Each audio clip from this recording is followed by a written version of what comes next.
What's up, everybody? Welcome to Pog Prescription. I am your host, GamerDoc. I am so invigorated and excited right now. Let me just tell you, I have spent the last week in LA, and it is so incredible to actually be working with a team, hands-on, longitudinally. I don't know why you guys would know this, but I've been named the Director of Player Performance for Evil Geniuses, and I spent the last week working with their LCS and Academy players, and it was just absolutely incredible, absolutely amazing.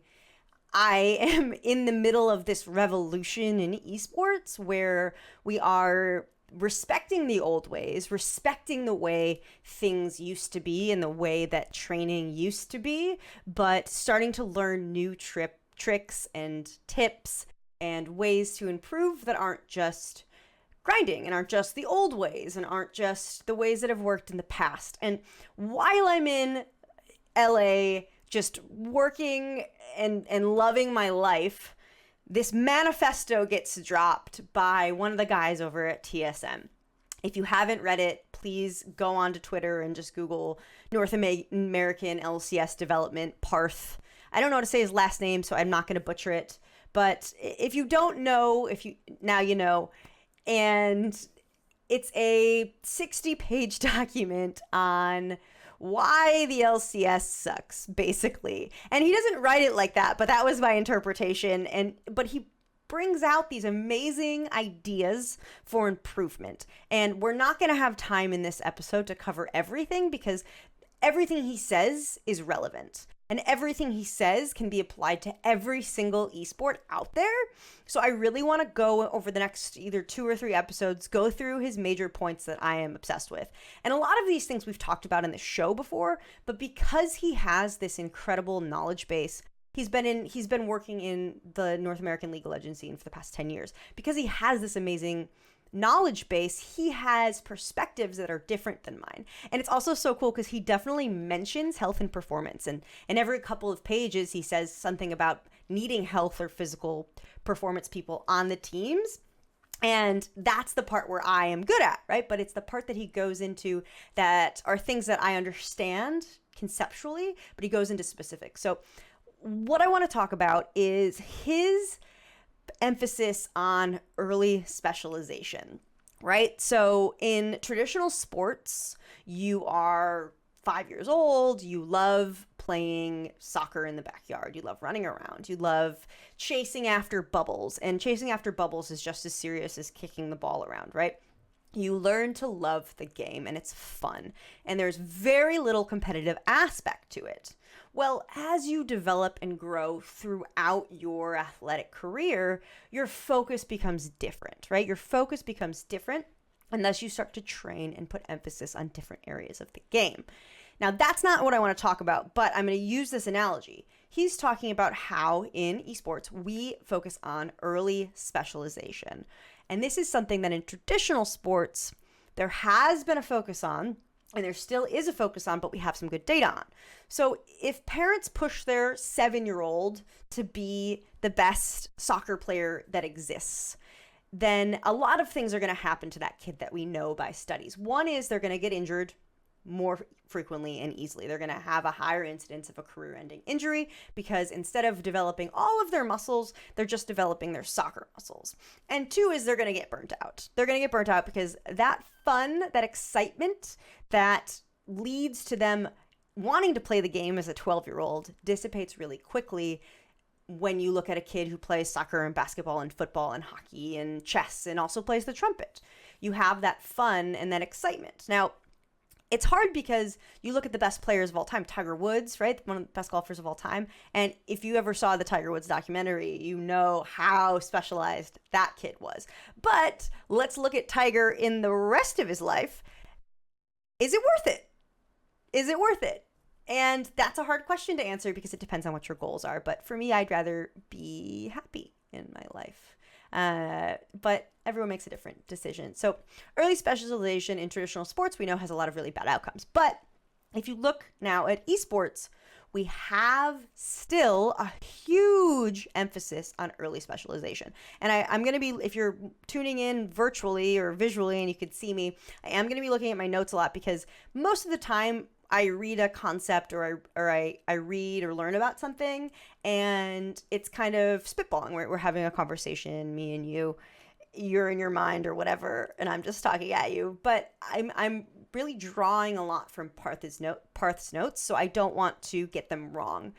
And so when he's talking about early specialization, he's specifically talking about League of Legends. So if you don't know a lot about League, basically, it's a 5v5 game and everyone has a role, right? So you're either a top laner, mid laner, bottom laner, or you're a support role for the bottom laner, or you're a jungler. And this is as fixed as quarterback, wide receiver, linebacker, defense, kicker, right? You don't switch lanes. You don't switch roles, except for one of the players, Fudge, recently switched roles in the LCS, but it's very rare to switch roles once you already are a professional. It's not like, the difference would be like in middle school football, your linebacker is also your quarterback, who is also your place kicker, right? You have lots of other different things that you're playing, but, once you get to pros, your lane is set. And the question then becomes, why did someone pick those roles? Why did a pro player who is a top laner pick that role? And when it comes down to it, in football, in soccer, in all these other sports, you are developed and grown in this, organized amateur scene that allows you to try different things, right?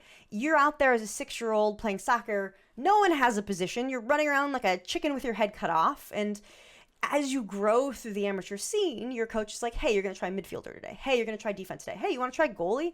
And through that natural trial and error, you find the position that you are most fit for. And a better example here is football, because if I am 6'3", but like 180, right? So I'm tall and thin, my position is not going to be offensive lineman, right? I need more mass. I need to be stronger to be able to push the other guy back. So I'm going to go more to a wide receiver position.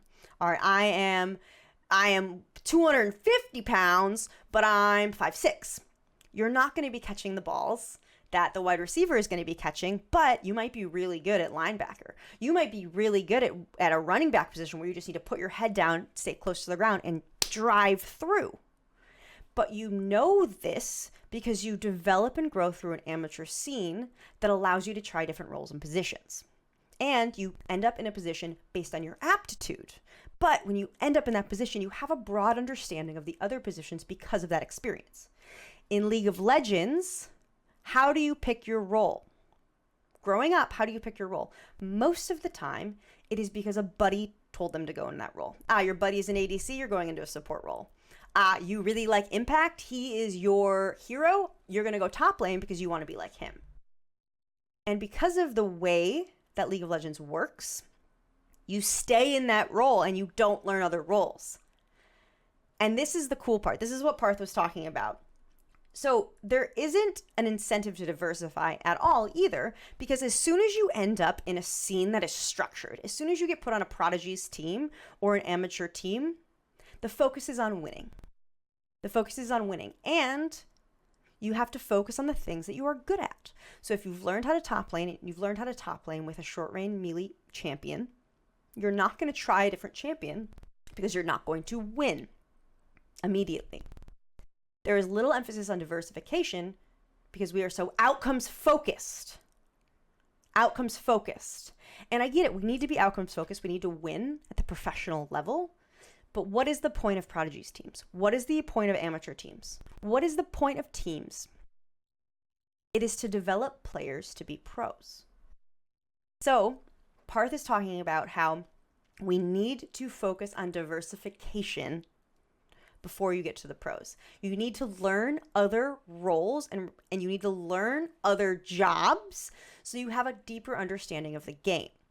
And I think this is so cool because for me, so the League of Legends season starts at the beginning of the year, goes for the entire year. You win a game, you get promoted. You win a game, you get promoted. You win a game, you get promoted. So we're focusing on winning, right? You find a champion that you're good at, you focus on that champion, you develop strategies that work for that champion, and you find success. What happens when you get promoted from silver to gold? What happens when you get promoted to another division, when you keep going up? Those skills and strategies that you learned for that one character no longer work because you are playing against highly skilled players who have seen that same shit before. They've seen it before, they know how to counter it. So you then have to learn new skills and strategies, and you have this whole big learning period again, and you do the same thing, right? I'm gonna pick 1 or 2 champions. I'm gonna learn a couple strategies that help me succeed at this champion, and I'm gonna get good outcomes. I'm gonna get promoted, and all of a sudden those outcomes aren't going well for me anymore because my skills and strategies are no longer applicable. We have to learn everything about the game. You have to, if you're just starting at a game or you want to get better at a game, instead of focusing on the same champion and getting better at that, focus on other champions, other roles. If you are a jungler and you're like, I don't need to learn about laning, I can just focus on jungle pathing, I can focus on ganking. How do you know which lane to gank? How do you know which part of the map to go to if you don't understand lane mechanics, if you don't understand lane management? Maybe you look and your top laner is way pushed back. He's almost under his own tower. So you're like, I'm gonna go gank this guy because he needs my help. What if he's intentionally freezing the lane? But if you don't understand lane mechanics, you don't understand that. You have to understand all of the roles. You have to diversify your knowledge. You have to understand the game. It's going to help you immensely. Just as it helps in traditional sports, it'll help in esports. And what Parth said is that there's no reason for a player to specialize in a role or champion before 16 years old. I love that. I am the player development of probably like a 12-year-old now. So, the new season started and I'm like, all right, I am going to grind Heimerdinger top lane and I'm going to get so good at Heimerdinger top lane that I'm going to get into gold this season. I'm going to get better and I'm going to get into gold. That's not going to help me if Heimerdinger gets banned. It's not going to help me when I'm in gold. So instead of that, I'm going to focus on a diverse champion pool and I'm going to focus on other lanes, right? I'm just going to learn ranged characters with similar abilities and have a champion pool to pull on. And then after I learned ranged champions with similar abilities, I'll focus on melee champs, right? Understand the game. Understand the game, understand the reasons for what you're doing things, and then the rest will follow. I hope that makes sense. I highly encourage you to read this manifesto. It is like 50, 60 pages. There's a lot in it, but if you are even remotely involved in League of Legends or you're remotely involved in coaching or playing another esport, read it. It'll teach you so much. I'm only halfway through, to be honest with you, and I already have like 5 pages of notes. So we'll see how it goes. So next week we'll talk about another topic. And so I guess if you don't want to read it, if you don't like reading, just listen to the podcast for the next couple of weeks and we'll talk about it in the intro. But that is enough of that. We are now on to our PogRx, right? The show is about getting better at gaming, but conceptual skills might sometimes take longer to work on. They might take longer to work on. So if you want to get better at gaming right now, here is one tip that you can do to improve your skill. Your brain needs to warm up just like the rest of your body. So do this simple exercise to prime your working memory before you sit down to crush some noobs. Grab some dice. Start off, just throw 1. As soon as the dice land, count the number in your head. At first, it's easy. After 1, grab 2 dice. As soon as they land, count the sum. Work your way up. See if you can get all the way to 6 for an extra challenge, or if you're warming up with your team, see if you can go head-to-head directly with someone else. Who can guess the number first? To get good at video gaming, you don't need fancy equipment or high-tech training. All you need to do is try. All right, y'all, that is our PogRx. It is time to introduce our guest. I had a great pleasure of meeting Matt Speidel at the all-admin meeting I went to in Seattle last month. He is known as Sunshine Elsewhere. He is the team manager for the Counter-Strike team at Evil Geniuses. What is Counter-Strike? what is a team manager, what is a sunshine, all of those things we will get into right now. Matt Speidel, welcome to the show. I'm going to call you Sunshine for the rest of this interview because I don't know you as anything else. So, how are you doing? Are you feeling sunny? Doing good. Definitely very sunny. That works for me. Beautiful Saturday as I prepare for a boot camp and am slowly just trying to get as much sleep as possible before we leave. Yeah, I respect that. I respect that. That's probably good getting it in. I'm just coming back from a boot camp, so my body is destroyed. So yeah, get that sleep in now. So you're preparing for boot camp. I want to talk about that. So in the intro, we mentioned you're the team manager for the Counter-Strike team for Evil Geniuses. What does that mean? What is a boot camp? What are you doing? What is your job? Yeah, so I always say that being a team manager is sort of like being a professional babysitter. Essentially, you do everything for the players that is not anything in-game. So making sure they're eating right, making sure they're working out, making sure they're happy, that like their home life is good. All of the things that you don't want to have impacting in-game performance, it is my job to make sure is going well. So I do a lot kind of working with them. It's sort of like being their friend while also being like a business asset for them because I'm balancing what the organization needs as well as what the players need. And so I'm the liaison between the two. So a lot of times there's sponsor asks that'll come in and I'll have to handle that for them, but they'll also, want merch or they'll want something from our sponsors. And so it's a big back and forth thing that I sort of juggle for the players.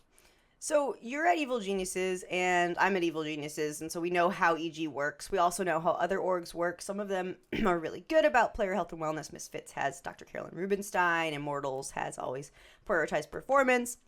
But some orgs still don't really believe in the outside of the game performance stuff. So you're talking about making sure they exercise, making sure they're sleeping. So what are your things that you do with those factors to make people better at gaming? So I feel like a lot of times, like people will understand that like athletes need to eat right, they need to work out, they need to sleep, they need to be doing things outside of just running a football or hitting a baseball. Like they need to do all these things, and everyone accepts that. But for gamers, a lot of times people don't think that that's the same thing. That you just put in 12, 15 hours a day, pull your all-night sessions, stream on Twitch, and like that's how you get good. And I think that a lot of times my job is to do the health and wellness stuff with them so they understand this isn't like a scary, daunting concept. But it's also showing them that this is really going to be beneficial and showing them how whenever you're sleeping properly, whenever you're doing a little bit of reading, whenever you feel happy about what's going on in your life outside of the game, you play better or you at least feel better while you're playing. And I think that that's one of the more important things to kind of show is that performance over time. Show them, hey, here's a tournament where you played your fourth tournament back to back to back to back. You weren't sleeping, you weren't working out, you weren't eating right, and your performance shows. Like you had one of your lowest ratings for that month. And then we show you what you look like in practice and in boot camp whenever you've worked out for a few weeks and you're feeling good, you're eating right, you're doing all that, and you see their performance. And just showing the two of them like side by side, most players will understand, at least theoretically, okay, there's something here. It might not be as quantifiable in their mind on the first pass as we would hope, but they start to understand and they want to be successful. So they'll take any competitive advantage they get. So the second you show them a little bit, they're going to run with that as much as they can. That is the thing, like getting to know these players a little bit more, and they are so competitive. The whole stereotype of gamers does not apply to these guys at all. Why do you think? So you talked in the beginning, you're saying they think how you get better is grinding, and not focusing on these things. Why do you think that is? Why do you think the mentality is like that and so different from traditional sports? Yeah, I think part of it comes to, the accessibility of gaming is that like you can do it at home and you can do it at any time. There is almost never a time where your queue times are that long. Sure, certain times of day, there's not as many people maybe playing your game, but realistically, it's just so accessible. Whereas, if I'm a professional basketball player, if I'm a pro player, I probably have a court in my backyard, but all my players aren't as accessible. But all my friends are online as a gamer. I can hop on at any point and ping a group of friends and hop on and play. And I think that accessibility leads to the idea that I need to put in so many hours. And like I know you and I have talked a little bit about the idea of that 10,000 hour expertise level that you need to get to and how that's how you get good. And I think you'll find that a lot of high level performers and high, quality players do have thousands and thousands of hours in these games. But that doesn't always mean that they've been spending those hours right. That they've really been, that's 10,000 hours of quality practice. That could be time sitting on the lobby screen. That could be, it should be some stuff in there about like death matching and VOD reviewing, you would hope. But I think a lot of people believe like I've hit 7,000 hours of gameplay. I should be a pro level player. And that's not the same thing as if you spent 7,000 hours working on your free throw, that therefore now you'll never miss a free throw. And I think that accessibility combined with that time sink is the disparity that people are seeing in gaming versus traditional sports. I never thought about that before. Like, I've never thought about that because it's so accessible and you can just solo queue and grind all the time. That's why they're not. I wonder if you, like, trap a bunch of pro players in a room with no solo queue and see what they do. Like, would that make them better? There's so many things. I mean, it would probably make them better communicators at least, because eventually they would want to get out. But that's the thing, though, is that I think that like solo queue and competitive experience, that will only take you so far because, practice makes permanent. It doesn't actually make perfect the way that we've been taught as kids. Yep. So, I mean, if you're playing solo queue all the time, you're doing the same thing over and over and over, yeah, come game day, you're going to do the same thing. But if all you've ever done is play, and nobody's ever pointed out, hey, if you, in League, if you flash at a different time, you'll get a different result. If you've never tried that, then you're never going to do it. And in the pro level game, whenever you see a situation that you haven't run into in that grind, you're kind of screwed. Your adaptation might not be as good as somebody that's gone back through and watched footage and looked at themselves and tried to improve their micro play, their macro play. There's a lot more that needs to happen besides just jump in, play the game, turn it off. And I think people that do that will only see minor jumps in skill, as opposed to those people that are really taking those times to use the resources that exist to figure out what's wrong with their play and find a way to fix it. So I just got back from LA, and while I was there, I was talking to the League of Legends Academy coach. His name's Sebastian. He's a super brilliant dude.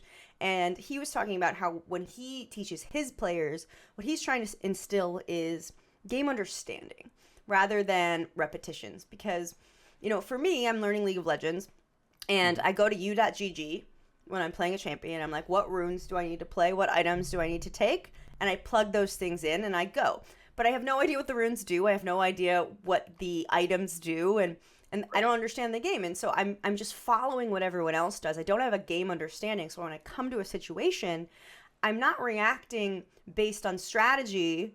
I'm reacting based on repetition, which is probably trash because I'm a silver level player. So how do you instill game understanding in a game like CS? It's not as simple as I think a lot of people would hope. I think that what's nice about CS at its core, while some people will tell you there's thousands of situations you can run into and different players that are going to do different things. Luckily, that there's not a certain level of items that you need to understand how all these items interact and what's the wave timing and all that kind of stuff. There's less variables from, I'd say, a textbook learning perspective. A lot of it then becomes understanding your ability and understanding what's going to put you in the best position to succeed. Some players are really good if they can set themselves up with a little bit of utility. I'd say every player benefits from utility usage, but some players really need it and other players rely more on their aim or they rely more on their positioning. And I think knowing what your skill is, knowing what sort of your specialty is what you kind of need to focus on to get better and to improve and to be the most successful player you can be. If you're somebody that doesn't know what their specialty is, I would always recommend start learning to throw utility. If it's not helping you, it's helping somebody else. And I think that that's always going to be beneficial. But I think a lot of times with Counter-Strike, you need to learn how to be reactive and always have in your mind your backup plans. I'm here, I'm holding this angle. If my teammate dies, I can do this. If I hear a footstep here or here, the two places where I'm likely going to hear a footstep, I would do this. And I think walking yourself through those situations, even I've done it before in notebooks. I've just sat there and been like, I play in this position. If I hear X, I go here, and like writing out a little bit of a decision tree. It helps me then whenever I'm in the game that I can at least do that. And whenever I do that 5 times and I die every time, I go back through and I say, okay, clearly this decision tree sucks. So here's what I need to do instead. I'm doing this, but this isn't really working. What would make it an advantageous position for me then instead? And I think kind of working through whatever your decision trees are, combined with your own skill sets and your specialties, is what will kind of make you successful. I don't know if I lost track of where we were at, but I think that makes sense. There's never a track. We're always going down the decision tree.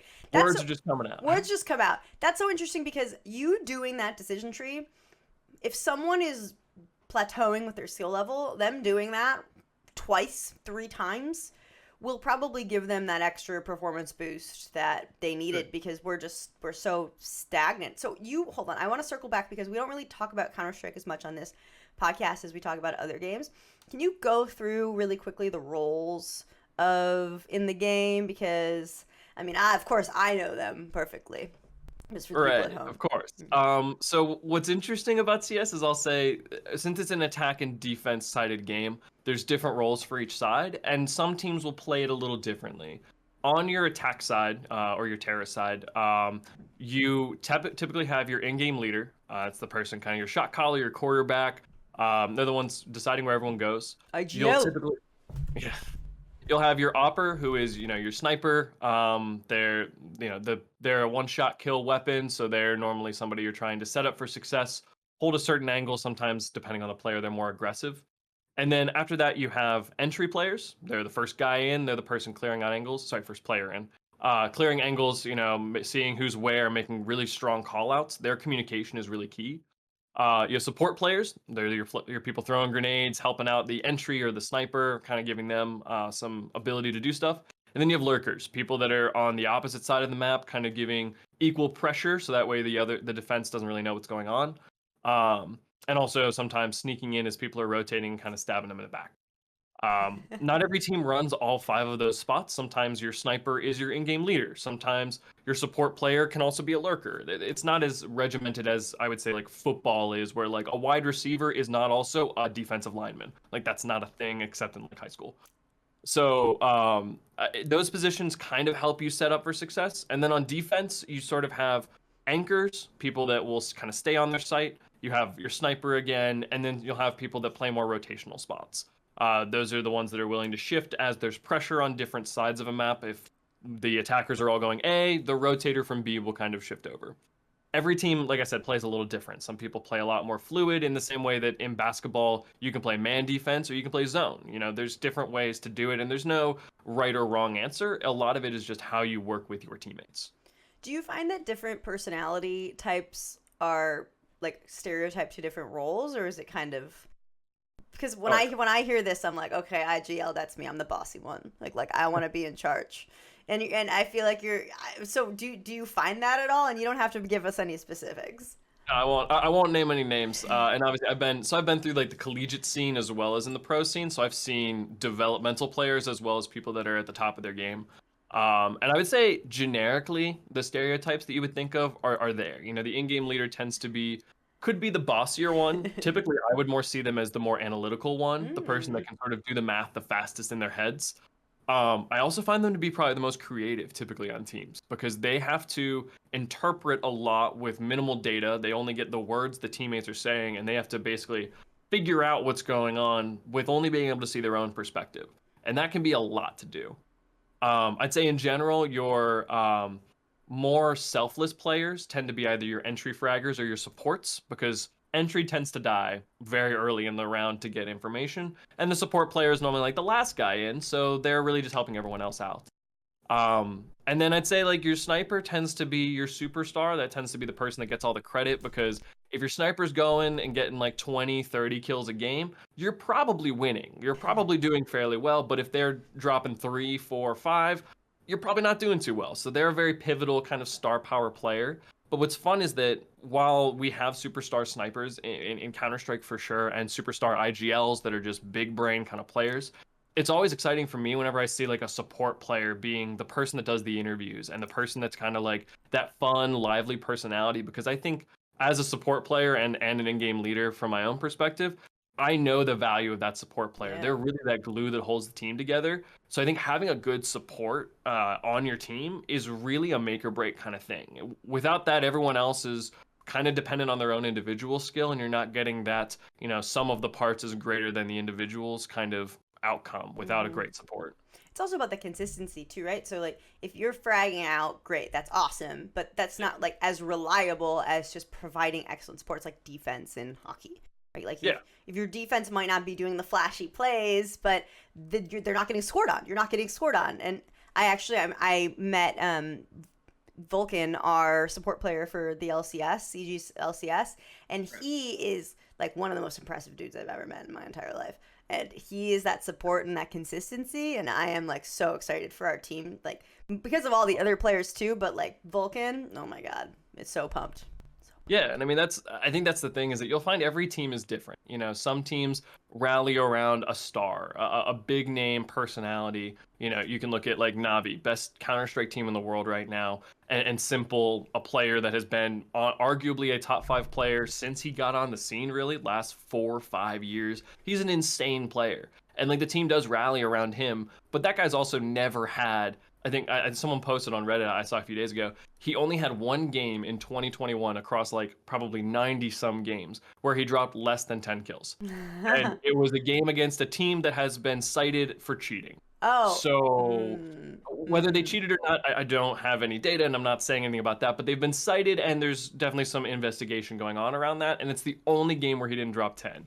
And so you have to sort of look at that situation and say, listen, he's at least performing insanely. Like his consistency level is just higher than like me on a good day. And whenever you have something like that, yeah, that's going to help carry your roster a lot and that's going to help you succeed. But every game that they won handedly, especially whenever they made their major run, you're looking at the second, the third star. You're looking at your bit or your performance or your boombish.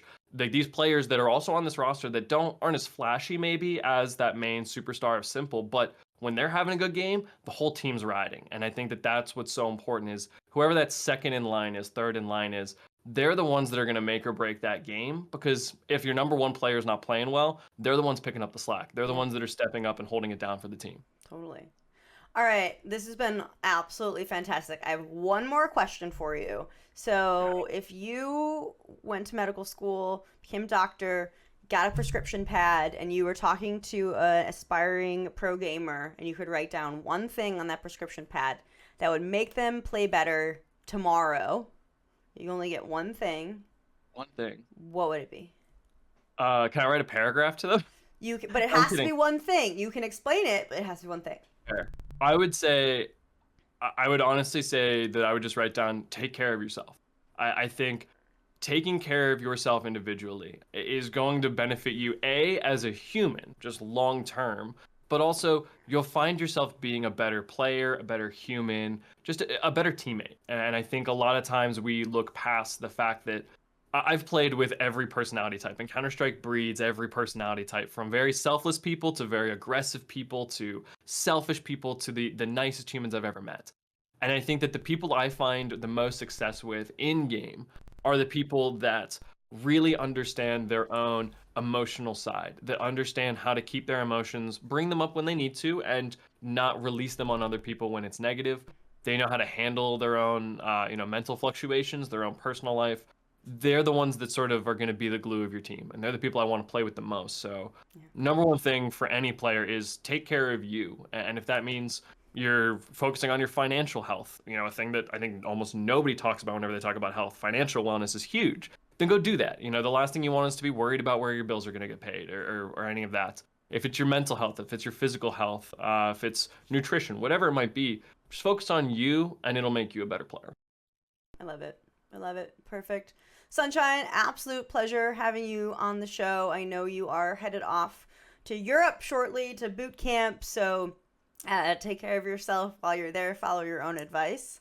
And thank you so much for being on the show. Thanks for having me. It's been fun. Oh my God. Okay. Sunshine wants us to take care of ourselves. You guys, I do not prep these guests. I do not tell them what to say. I don't even tell them I'm going to ask that question. And let's face it, a lot of them don't listen to this podcast, so they have no idea what's coming.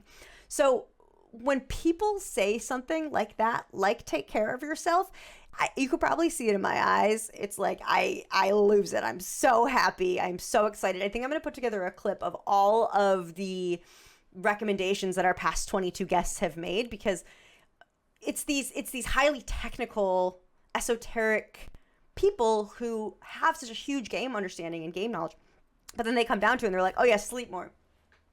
Oh yeah, eat healthier. Take care of yourself. Love yourself. It's just, it's so cool. It's the foundation, the basis of getting better. Whether it's video gaming, whether it's traditional sports, whether it's your job, your career, your love life, it's all the same.